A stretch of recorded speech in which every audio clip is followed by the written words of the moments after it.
딸깍. 강재인이 볼펜을 클릭하는 순간 조용한 방 안에 아버지의 목소리가 울려 퍼졌어요. 황기찬, 내가 내 딸을 배신하고. 강규철 회장의 마지막 숨소리와 함께 녹음이 끊어졌어요. 강재인의 손이 미세하게 떨렸어요. 이 볼펜 하나가 아버지가 남긴 마지막 증거였거든요. 하지만 강재인은 아직 몰랐어요.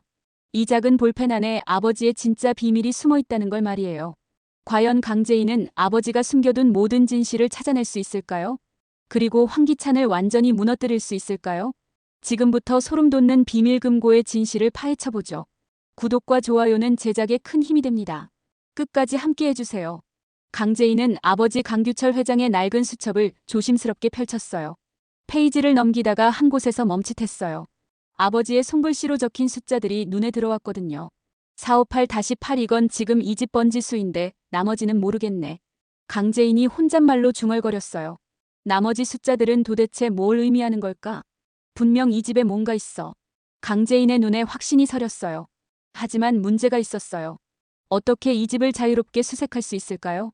황기찬과 강세리가 있는 상황에서 말이에요. 그때 거실에서 황지호의 웃음소리가 들려왔어요. 맞다. 지호를 이용하면 돼. 강재인이 번뜩 아이디어가 떠올랐어요. 지호야. 엄마가 왔어. 강재인이 밝은 목소리로 황지호를 불렀어요. 엄마. 엄마. 황지호가 강재인에게 달려와 안겼어요. 지호야, 오늘 엄마랑 뭐하고 놀까? 모르겠어요. 황지호가 고개를 갸웃거렸어요. 그럼 보물찾기 어때? 강재인이 장난스럽게 제안했어요. 보물찾기요? 진짜 보물이 있어요? 황지호의 눈이 반짝였어요. 당연하지. 이 집에는 분명 숨겨진 보물이 있을 거야. 와, 어디에 있을까요? 그걸 우리가 찾아야지. 온 집안을 다 뒤져보자. 강재인이 황지호의 손을 잡으며 말했어요. 어떻게 찾아요? 벽을 두드려보는 거야. 텅텅 소리가 나면 뒤에 뭔가 있는 거거든. 정말이요? 그럼 엄마가 어렸을 때 할아버지가 가르쳐 주셨거든. 강재인이 거짓말을 섞어가며 말했어요. 그럼 빨리 해봐요. 황지호가 신나서 뛰어다니기 시작했어요. 좋아. 그럼 여기서부터 시작해볼까? 강재인이 거실벽을 톡톡 두드렸어요. 엄마, 저도 해볼래요. 황지호가 작은 주먹으로 벽을 두드리기 시작했어요. 아무 소리 안 나는데요? 그럼 다른 곳으로 가보자. 강재인이 황지호와 함께 집안을 돌아다니기 시작했어요. 주방, 화장실, 계단. 모든 곳을 샅샅이 뒤져가며 벽을 두드려봤어요. 엄마, 여기도 아무것도 없어요. 괜찮아, 보물찾기는 원래 시간이 걸리는 거야. 강재인이 황지호를 격려하며 말했어요. 속으로는 아직 아무것도 발견하지 못한 게 답답했지만요. 그럼 이제 위층으로 올라가 볼까? 네. 제 방도 봐주세요. 황지호가 강재인의 손을 잡고 2층으로 올라갔어요. 드디어 진짜 수색이 시작되는 거였어요. 한편 부엌에서 이 모든 모습을 지켜보고 있던 강세리가 있었어요. 컵을 닦던 그녀의 손이 점점 거칠어졌어요. 지호는 내 아들인데. 강세리가 이를 악물며 중얼거렸어요. 왜 제인이랑 더 친한 거야? 식기가 부딪히는 소리가 유난히 크게 들렸어요. 강세리의 마음속에는 분노가 치밀어 오르고 있었어요. 하지만 입 밖으로 내뱉을 수는 없었어요. 황기찬이 강재인의 기억상실을 믿고 있는 상황에서 지난번처럼 다시 이 집에서 쫓겨날 수 있으니까요. 엄마, 엄마 하며 제인에게 달려가는 지호를 보니 속이 뒤틀렸어요. 내가 낳은 아들인데. 내가. 강세리가 주먹을 꽉 쥐었어요. 그녀의 눈에는 질투와 분노가 뒤엉켜 있었어요. 위층에서 들려오는 황지호의 웃음소리가 강세리를 더욱 괴롭게 했어요. 언젠가는 내가 다시. 강세리가 속삭이듯 말했지만 그 말을 끝까지 하지는 못했어요. 엄마, 제 방부터 봐요. 황지호가 신나서 자신의 방으로 뛰어들어갔어요. 그래, 지호 방에 보물이 있을지도 모르지. 강재인이 따라 들어가며 말했어요. 황지호의 방은 아기자기하게 꾸며져 있었어요. 침대, 책상, 그리고 커다란 옷장이 한쪽 벽면을 차지하고 있었고요. 엄마, 여기서부터 찾아봐요. 황지호가 벽을 두드리며 말했어요. 여기는 아무 소리 안 나는데요? 그럼 다른 곳도 해보자. 강재인이 방 안을 둘러보며 말했어요. 두 사람은 방 안 곳곳을 두드려보기 시작했어요. 창문 옆 벽, 침대 뒤쪽, 책장 뒤까지. 엄마, 여기도 아무것도 없는 것 같아요. 황지호가 실망스러운 목소리로 말했어요.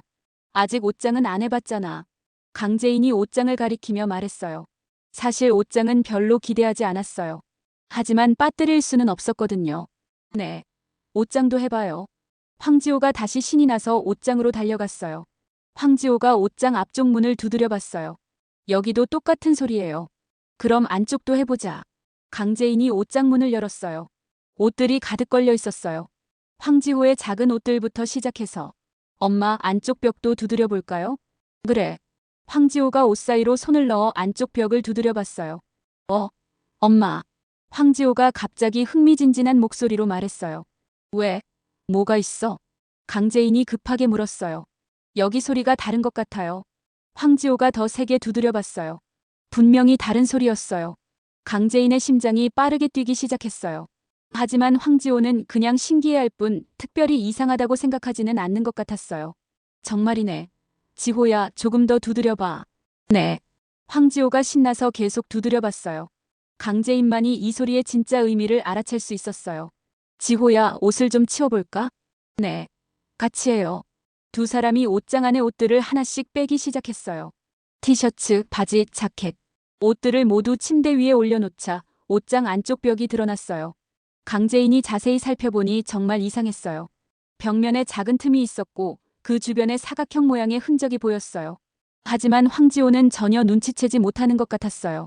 엄마, 봄을 못 찾겠어요. 황지호가 실망스러운 목소리로 말했어요. 우리가 이렇게 열심히 찾았는데. 황지호의 표정이 점점 우울해졌어요. 지호야, 사실은. 강재인이 신비로운 미소를 지으며 주머니에서 뭔가를 꺼냈어요. 보물은 여기 있었어. 강재인이 초콜릿 하나를 황지호에게 건네줬어요. 와, 진짜 보물이었어요. 황지호의 얼굴이 금세 환해졌어요. 엄마가 미리 숨겨놓으신 거예요? 응, 지호가 열심히 찾을 때까지 기다리고 있었어. 히히히. 너무 맛있어요. 황지호가 초콜릿을 먹으며 행복해했어요. 강재인은 황지호가 초콜릿에 집중하는 동안 재빨리 옷들을 다시 옷장에 정리하기 시작했어요. 그 작은 패널을 옷으로 가리면서 위치를 정확히 기억해뒀어요. 밤에 다시 와야겠어. 강재인이 속으로 다짐했어요. 바로 그때였어요. 방문이 갑자기 열리며 강세리가 들어왔어요. 강지호. 강세리가 큰 소리로 황지호를 불렀어요. 듣기 싫을 정도로 시끄러운 소리가 계속 들려와서 참을 수 없었거든요. 세리야. 강재인이 깜짝 놀라며 뒤돌아봤어요. 그 순간 강재인의 표정이 마치 뭔가 훔치다 들킨 사람처럼 당황스러워 보였어요. 조용히 좀 놀아. 강세리가 강지호에게 소리쳤어요. 하지만 그 목소리는 강재인이 들으라는 듯이 유난히 컸어요. 아래층까지 소리가 다 들린다고. 미안해, 세리야. 보물찾기 놀이를 하느라. 강재인이 사과하며 말했어요. 강세리는 어수선한 방 안을 둘러봤어요.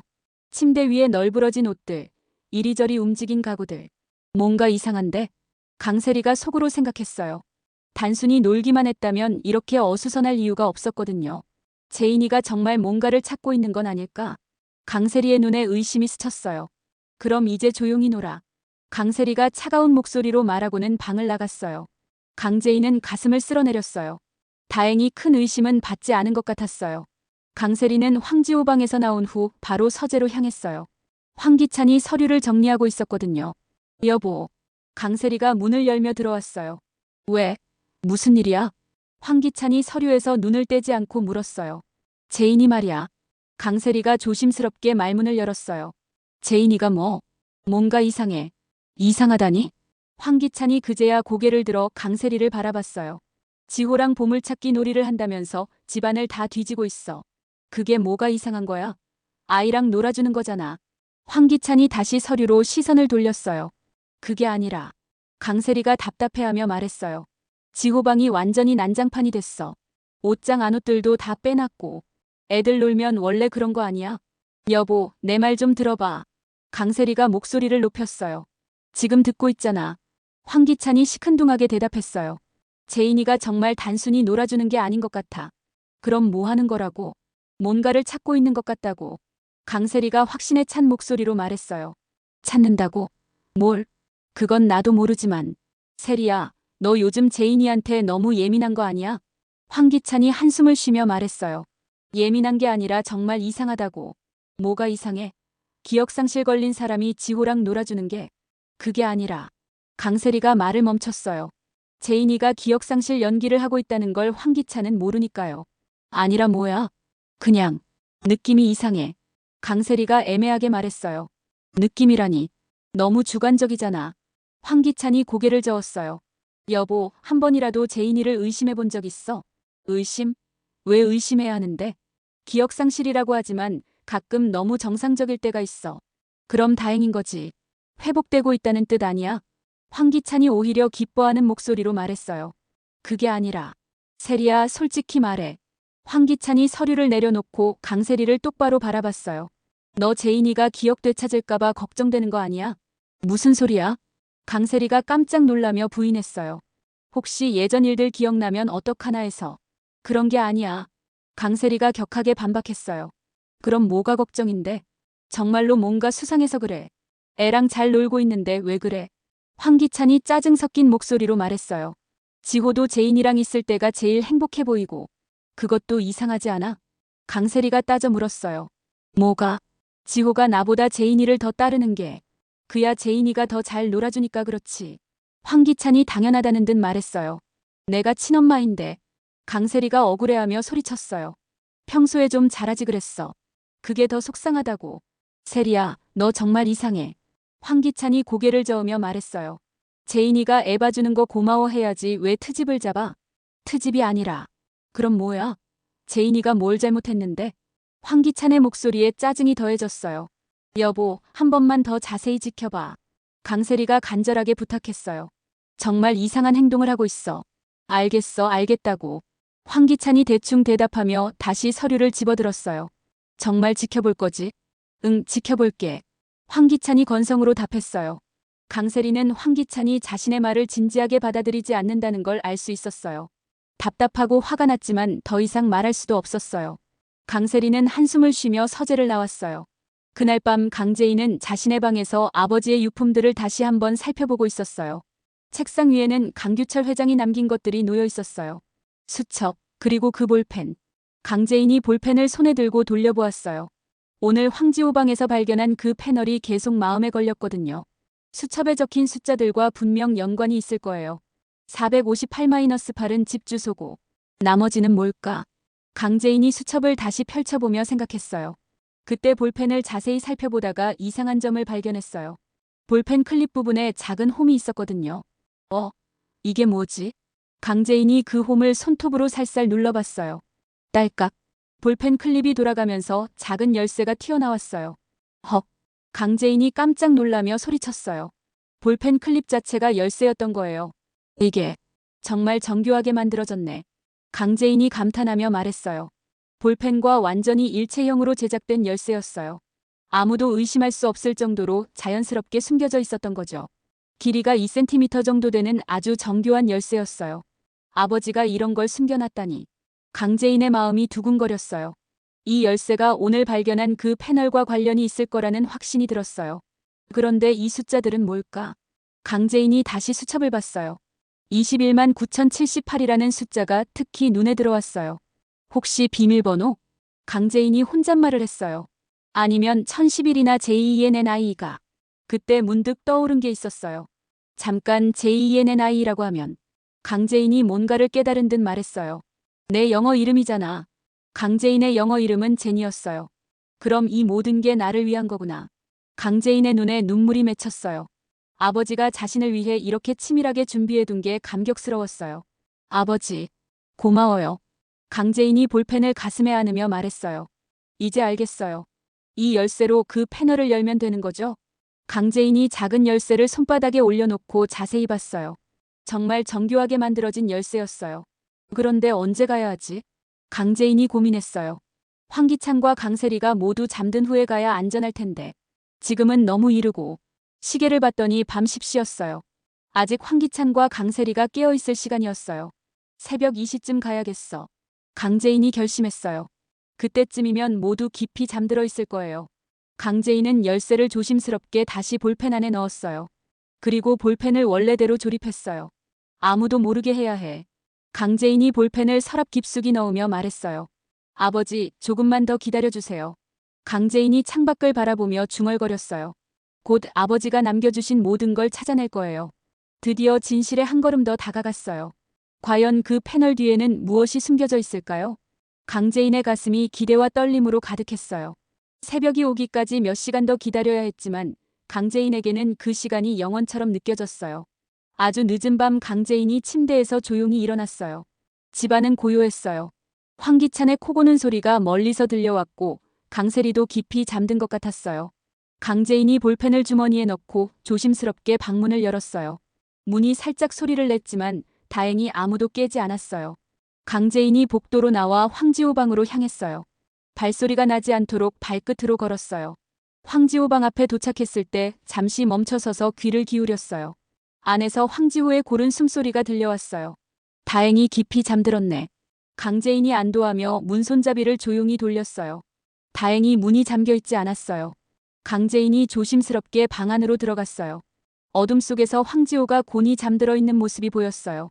강재인은 핸드폰 손전등을 가장 약하게 켜고 옷장으로 향했어요. 조용히, 조용히. 강재인이 마음속으로 되뇌며 옷장 문을 열었어요. 다행히 문이 소리 없이 열렸어요. 강재인이 옷들을 하나씩 조심스럽게 치우기 시작했어요. 낮에 기억해둔 그 위치를 찾아가며 말이에요. 티셔츠 한 벌, 바지 한 벌.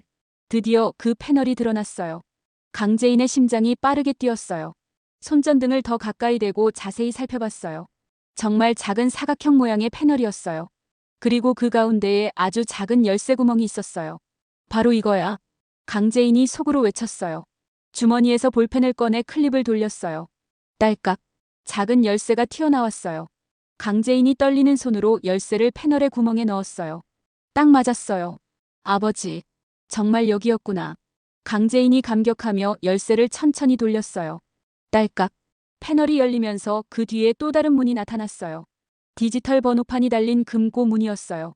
강재인이 숨을 죽이며 번호판을 봤어요. 6자리 숫자를 입력할 수 있게 되어 있었어요.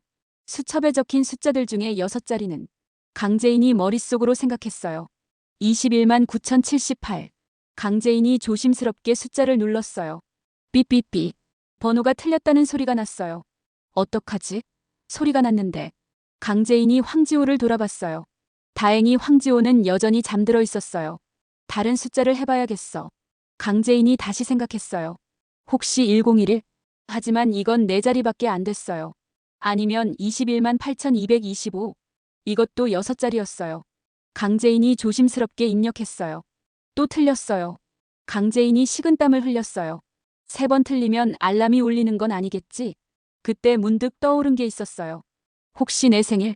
강재인의 생일은 10월 11일이었어요. 그런데 수첩에 1011이라고 적혀 있었잖아요. 1011에 뭔가를 더 붙이면 6자리가 될까? 강재인이 다시 수첩 내용을 떠올렸어요. 혹시 제니를 숫자로? 제이는 알파벳 10번째, 이는 5번째. 하지만 너무 복잡했어요. 아니면 내 생일에 연도를 붙이면? 강재인이 태어난 해는 1992년이었어요. 강재인이 마지막 희망을 걸고 입력했어요. 9, 1, 1, 0, 1, 1. 금고가 열렸어요. 강재인이 너무 기뻐서 소리를 낼 뻔했지만 겨우 참았어요. 드디어 아버지의 비밀 금고를 열었어요. 강재인이 떨리는 손으로 금고 문을 천천히 열었어요. 핸드폰 손전등을 금고 안쪽으로 비춰봤어요. 강재인이 작은 탄성을 내뱉었어요.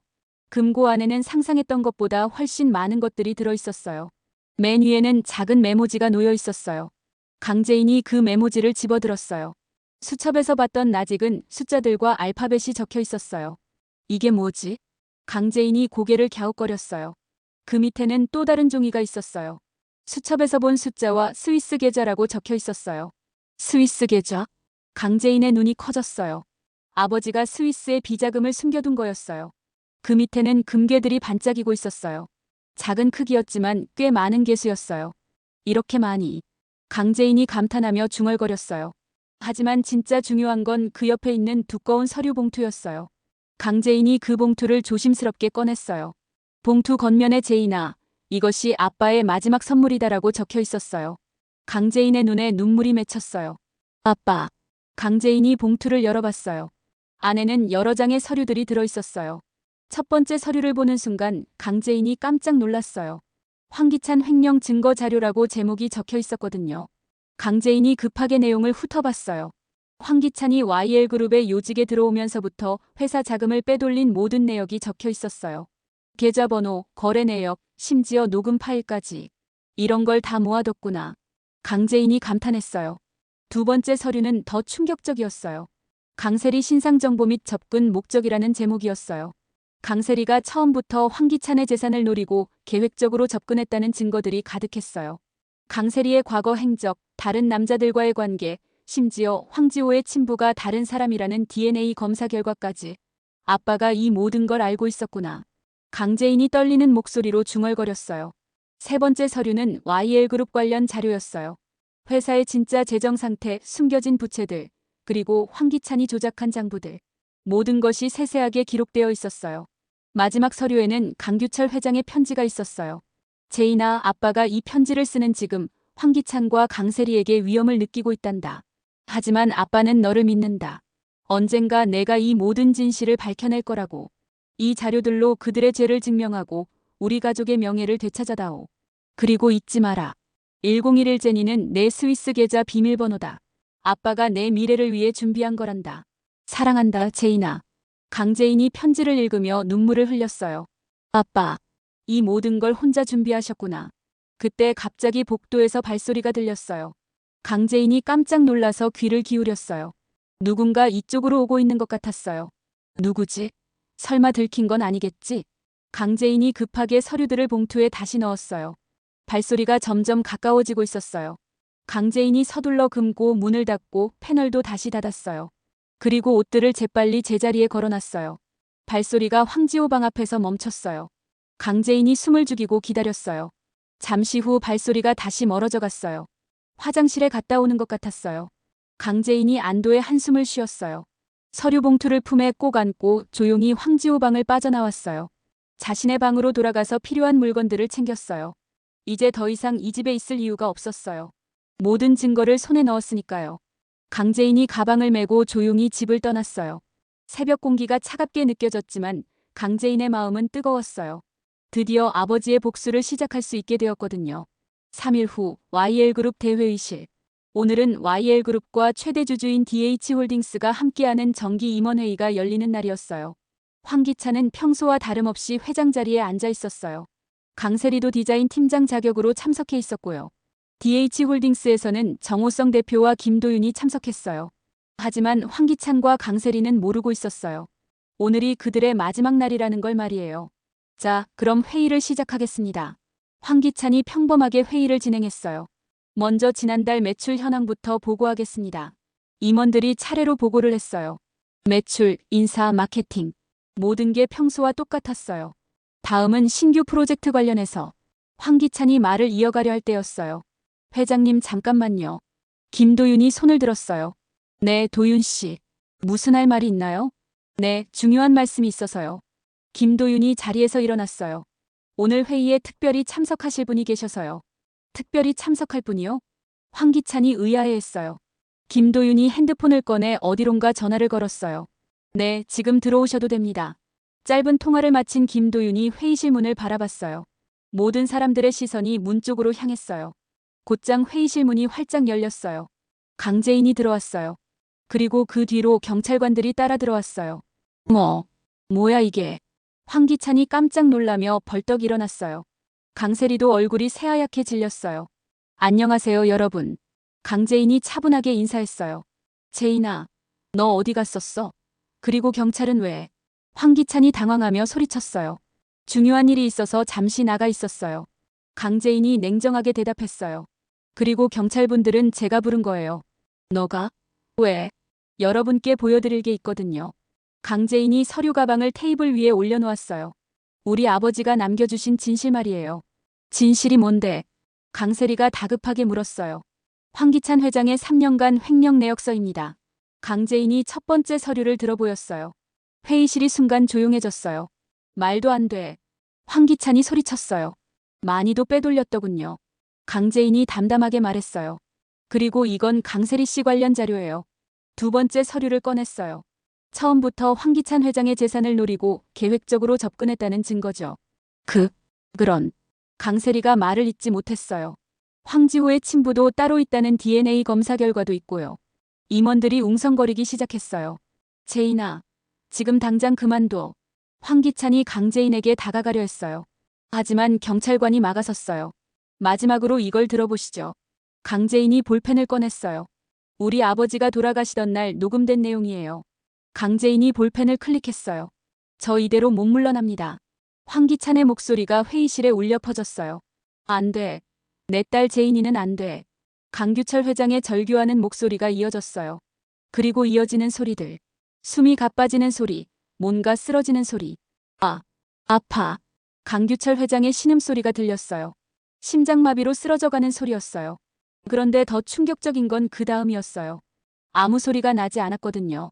황기찬이 도움을 요청하지도 않고 구급차를 부르지도 않고 그냥 지켜보고만 있었던 거예요. 도와줘. 강규철 회장의 마지막 신음소리가 들렸어요. 하지만 여전히 황기찬은 아무것도 하지 않았어요. 제인아, 아빠가 준비해둔 증거들을. 점점 약해지는 목소리. 그리고 완전히 조용해졌어요. 녹음이 끝나자 회의실은 완전히 조용해졌어요. 이제 아시겠죠? 강재인이 떨리는 목소리로 말했어요. 이 사람들이 우리 아버지를 어떻게 죽였는지. 황기찬과 강세리는 더 이상 변명할 수 없었어요. 모든 진실이 낱낱이 드러났거든요. 황기찬 씨, 강세리 씨. 경찰관이 앞으로 나왔어요. 횡령과 배임 혐의로 체포하겠습니다. 드디어 정의가 실현되는 순간이었어요. 6개월 후 YL그룹 회장실에는 새로운 주인이 앉아 있었어요.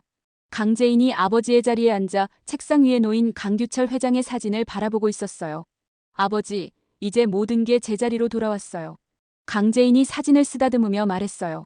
황기찬은 횡령과 살인방조 혐의로 무기징역을 선고받았어요. 강세리도 공모 혐의로 15년형을 받았고요. 두 사람은 서로를 원망하며 법정에서 추악한 모습을 보였어요. 다 너 때문이야. 내가 뭘 잘못했는데. 끝까지 자신들의 죄를 인정하지 않았죠. 황지호는 친부인 지성준에게 맡겨졌어요. 아이는 아무것도 모른 채 새로운 가정에서 행복하게 지내고 있었어요. 지호야, 건강하게 자라렴. 강재인이 창밖을 바라보며 중얼거렸어요. 노크 소리와 함께 김도윤이 들어왔어요. 제인 회장님, 스위스 계좌 관련 서류 가져왔습니다. 고마워요, 도윤 씨. 강재인이 서류를 받으며 미소를 지었어요. 아버지가 남겨주신 2억 1822만 5052번 계좌에는 상상할 수 없을 만큼 많은 돈이 있었어요. 그 돈으로 강재인은 회사를 더욱 크게 키울 수 있었어요. 아, 그리고 정호성 대표님이 축하 꽃다발을 보내셨어요. 정말요? 고마운 분이네요. 강재인이 환하게 웃었어요. 정호성은 강재인의 복수를 끝까지 도와준 고마운 사람이었어요. 제인 회장님. 김도윤이 조심스럽게 말했어요. 이제 정말 모든 게 끝난 건가요? 네, 이제 끝났어요. 강재인이 확신에 찬 목소리로 대답했어요. 아버지의 원수도 갚았고 회사도 되찾았어요. 정말 대단하세요. 김도윤이 감탄하며 말했어요. 기억상실 연기를 몇 개월간 하시면서 얼마나 힘드셨을까요? 힘들긴 했지만 보람 있었어요. 강재인이 볼펜을 손에 들고 돌려보았어요. 아버지가 남겨주신 그 특별한 볼펜 말이에요. 이 작은 볼펜 하나가 모든 걸 바꿔놨네요. 정말 강규철 회장님의 사랑이 느껴져요. 김도윤이 진심으로 말했어요. 강재인이 창밖을 바라봤어요. 파란 하늘이 맑게 펼쳐져 있었어요. 아버지, 이제 편히 쉬세요. 강재인이 하늘을 향해 말했어요. 딸이 약속 지켰어요. 그때 책상 위 전화기가 울렸어요. 네, YL그룹 강재인입니다. 회장님, 새로운 프로젝트 제안서가 들어왔습니다. 알겠어요. 검토해보겠습니다. 강재인이 전화를 끊고 미소를 지었어요. 이제 새로운 시작이었어요. 더 이상 복수에 매달릴 필요도 없고 거짓 연기를 할 필요도 없었어요. 그냥 강재인 자신으로서 당당하게 살아가면 되는 거였어요. 아버지가 물려주신 이 회사 더욱 크게 키워나갈게요. 강재인이 다짐하며 새로운 하루를 시작했어요. 정의는 늦었지만 결국 승리했고 진실은 모든 거짓을 이겨냈어요. 그리고 강재인은 마침내 진정한 평화를 찾았답니다. 구독과 좋아요, 알림 설정까지 정말 감사합니다. 여러분 덕분에 강재인의 복수가 성공할 수 있었어요. 다음에도 더 재미있는 이야기로 찾아뵐게요.